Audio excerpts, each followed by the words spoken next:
दिशादाराला सरकार जे होतं ते फक्त पवारसाहेबांच्या अंडर कार्य करत होतं आणि त्याच्यामुळे आपण खूप युद्ध जिंकलं. परंतु नरेंद्र मोदींच्या या सरकारने, एकनाथ शिंदे आणि फडणवीस सरकारने आपल्याला कोविड फ्रीमुक्त श्वास होता तो नाकाटाकीत बंद केला. गोरगरिबांची कौटुंबिक वाट लावली आणि त्यांच्या मृत्यूवर मरवटला फिरवला.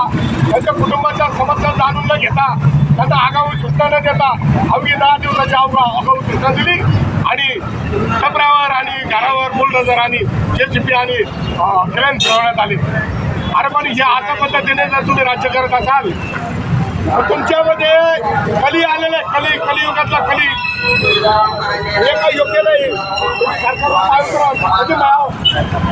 सरकारच्या खुर्च्या सोडा तुम्ही आणि तुमच्यावर आम्ही अविश्वास दर्शक करावं का सांगू नये आणि तुम्हाला सरकार सोडून पावलं का करू नये. कारण तुम्ही कमीत कमी 10-15 दिवस सांगण्यापेक्षा 10-15 दिवस सांगण्यापेक्षा 1 वर्ष आधी लोकांची तरतूद करायला पाहिजे होती. त्यांना पर्यायी व्यवस्था उपलब्ध करून द्यायला पाहिजे होती. त्यांचं पुनर्वसन करायला पाहिजे होतं. आता या लोकांकडे पैसे नाहीत. काहींनी मुलींचे शिक्षण केले, मुलींचे लग्न केले, मुलांच्या शिक्षणामध्ये खर्चामध्ये सगळा पैसा संपला. त्याच्यामुळं यांच्यावर कर्ज असताना कर्ज फेडायच्या वेळ आलेला, कर्ज फेडायच्या वेळेवर तुम्ही बुलढाणा चालवला, टपऱ्यांवर क्रेन चालवला, JCB चालवले आणि केली. आता एखादं हे कुठं सेटल होणार, यांना परत पर्याय व्यवस्थानाचा मला जागा नाही. आता बँक बॅलन्स नाही यांच्याकडे. त्याच्यामुळं पैसे नसल्यामुळे यांनी सेटल कुठं व्हायचं बरं याला पाठिंबा पण कोणी दिला नाही.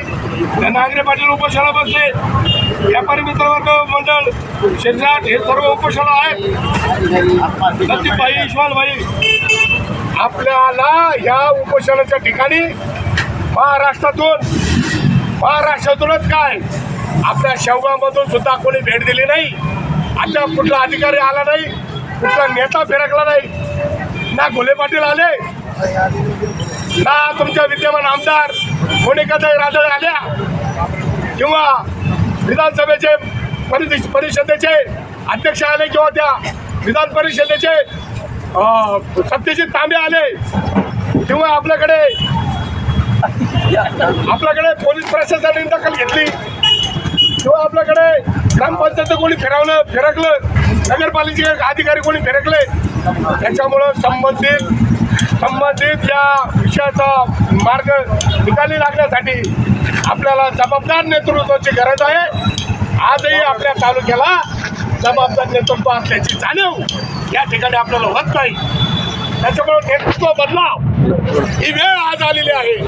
अरे टपरी धारकाचे कुटुंब कितीचे असतात, त्याचा महिन्याची जी तजवीज आहे घर खर्च वगळून आपण जे कमवतो त्याच्यातून शिल्लक किती राहते. आणि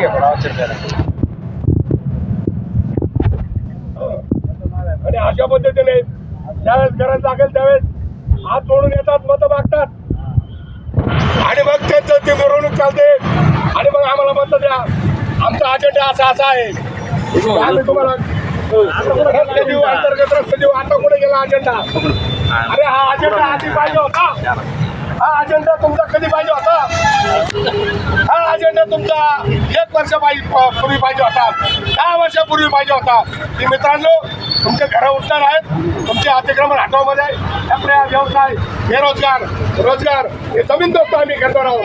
हा अजेंडा तुम्ही आम्हाला 10 वर्षापूर्वी दिला असता तर आम्ही पर्याय व्यवस्था करून ठेवली असती. अचानक काही होऊ शकत नाही. त्याच्यावर त्या पद्धतीने तुम्ही अचानक आमच्यावर घाला घातला. त्याच पद्धतीने हे उपोषण सरकारचा धिक्कार असो आणि आझाद मैदानावर सुद्धा आम्ही उपोषणाला बसण्याचा इशारा स्टेट गव्हर्नमेंट एकनाथ शिंदे आणि फडणवीस सरकारला देत आहोत.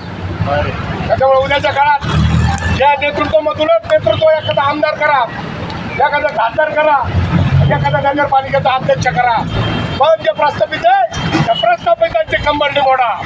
त्याचे विनंतीवाद आवाज तुम्हाला घेतो आणि थांबतो. जय महाराष्ट्र. अरे क्या बात है.